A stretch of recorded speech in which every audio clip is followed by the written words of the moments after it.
Hello everyone, and welcome to another conspiracy video. And this one I'm really excited about because I have a lot of things to say about these certain topics. Some of them are serious, government stuff, and some of them are just kind of like funny things, but I believe them all. So the first theory I want to talk about is some government conspiracy theories. So if you read the book 1984, then you know what I'm about to talk about.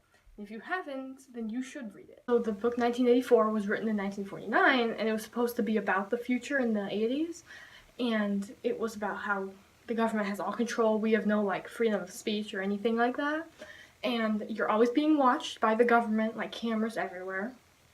And yeah, it's basically a science fiction novel, but if you think about it, what if it is reality? Now, I know what you're thinking. Yes, we do have freedom of speech, we have all the freedoms, but what if we don't? And what if it's not going to be like that for long? Think about it. You think that you're not being watched at all times, like you might have your webcam off, or you're just alone, but no. What if our phones and computers and stuff, the cameras are always being you're always being monitored. I know that people can hack into your camera at any time because it's happened before to my uncle. He got hacked and there was a picture of him just using his computer. He had the webcam off, everything, and they still got it. So it's kind of crazy how anyone can get into your camera. That is why I cover my computer and phone camera with something like this. I had to take it off for the video, but that's only because I needed to film. People always ask me what is that over your camera? And it's kind of hard to explain to them because most people think it's weird, what? That's crazy. Some people, like my friend, think, but they're still listening into the microphone, what about the back camera? Yes, I know, but it's just an extra precaution, you know what I mean? Also, and then some people, agree with me, my one friend, she saw it and she was like, oh my god, you do that too? And I was like, it makes so much sense. Let me show you an example. If you don't want to go all out and cover your phone camera, then you just need to make sure that you do this though. Cover your computer camera because it is the only camera on the computer, so you don't want people watching you. Another example of always being watched might not be just on your personal devices, but have you ever been to Target recently? This is something new that I haven't seen, Walmart records you, right? It's wild. People are always posting about the Target thing. It's kind of funny. There's this new Alexa. You all know what Alexa is, right? That thing that everyone has in their house that you can say Alexa and it wakes up and it can you can talk to it, answer questions or whatever. I have one. And I'm like, well, this has gone too far. I don't really, because it must always be listening if it's listening for its name. I was like, it can't get worse, but it can. They're making a new one where it has a camera on it and you can see your front door or FaceTime other Alexas or something. Alexa, show me the front door. Alexa, show me the front door. It's just another reason they're getting cameras in everyone's houses. It's kind of creepy. Definitely not getting one of those. Also, I mean, if you think you're not being watched, there's security cams everywhere. And I know it's just to make sure you don't steal or whatever for crime, but you are. They can find pictures of you at any time. If you committed a crime, they can go and find where you were and stuff. So I'm just saying you are being watched. The next theory is also about 1984. I keep talking about it. I can make a whole video about the book if you want. Okay, I'm gonna talk about the Mandela Effect again, but clam down, just listen. Okay, so in 1984, the government is constantly changing things. They're changing things. For example, if there's if they go into war with someone else, the government makes everyone think that they've always been in war with them, even though they haven't.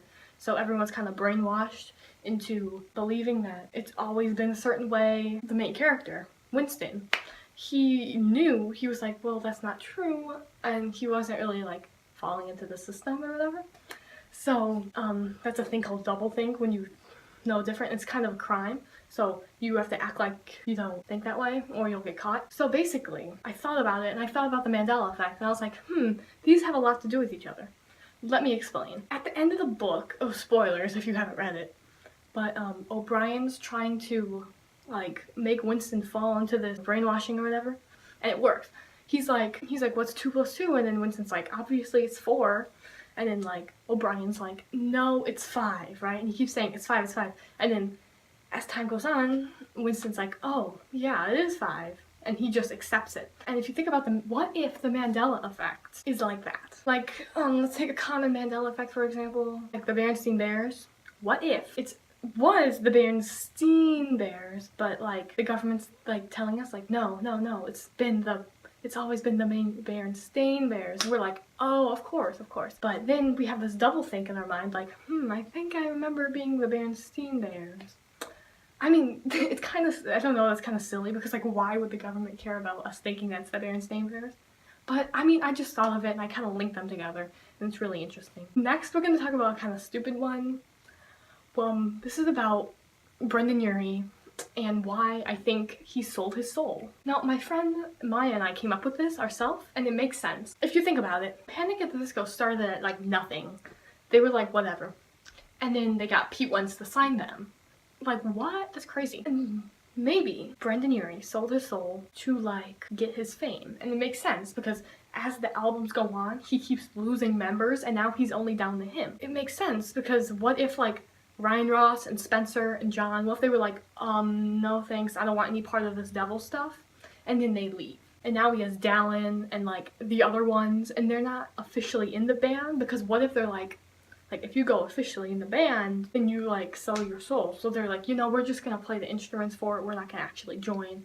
So Brendon Urie might just have sold his soul. And now he's the only one left because no one wants to get into all of it. There's a lot of signs that he's satanic, such as his music videos, little symbols and stuff, especially recently. The next theory is that Matt Bellamy, the singer of Muse, might be an alien. Let me explain. We all know that he can sing some really high notes, but like a really high falsetto. But like everyone can do that, like Brendon Urie, Patrick Stump. But like he has gone like extra. You know what I mean? Like listen to Citizen Erase, and you will know what I'm talking about. Listen to I can't play it because of copyright. It's like how does I don't think it's humanly possible to go that high. So I mean the only explanation is that he is an alien. And it makes sense because he's always singing about aliens. He's always doing that kind of stuff. Or maybe he's a drone. Dun dun dun. Next I'm going to update on the fluoride water stuff and some of the experiences I've had recently. I used to talk about like how, oh my god, public water's not safe, whatever. At school, I don't really bring anything to drink, so I'm forced to drink from the water. And recently it has been fine. Like the water fountain I drink from, I was like, okay, it doesn't taste bad. I think it's okay. But one time my friend was like handing me a bottle of water and she was like, smell this. And I smelt it. And I was like, why does this smell like chlorine? And it was like Aquafina. And I was like, what? Aquafina water? And she was like, no. I filled it up with the school water. And I was like, oh, why does the school water smell like chlorine? I'm very, very confused. So I drank it one time again. And it tasted like copper or rotten eggs. And it was really bad this time. And this hasn't been my first experience with copper flavored water. This has happened at my old school too. We thought that at the old schools because we haven't turned the water on in a long time after breaks, but everyone turns this fountain on at school and it still is coppery tasted. Now, I don't want to say if it's any chemicals or anything. It might be like the pipes or something, like rusty, but I'm just saying don't drink it. Just trust me. Those are all my theories right now, and I hope I don't get in trouble with the government. Like, comment, subscribe. If you want more theories, comment whatever you want me to talk about, or if you want me to talk about 1984 or anything, just tell me and I'll do it because I think I'm gonna do it anyway. Those are my theories. Government, just you can try to get me, okay? So yes. Thank you a lot for watching. Also, I have a new screenplay coming out, and it's about kind of the government alien stuff, so be looking forward to that. So, thank you. Goodbye.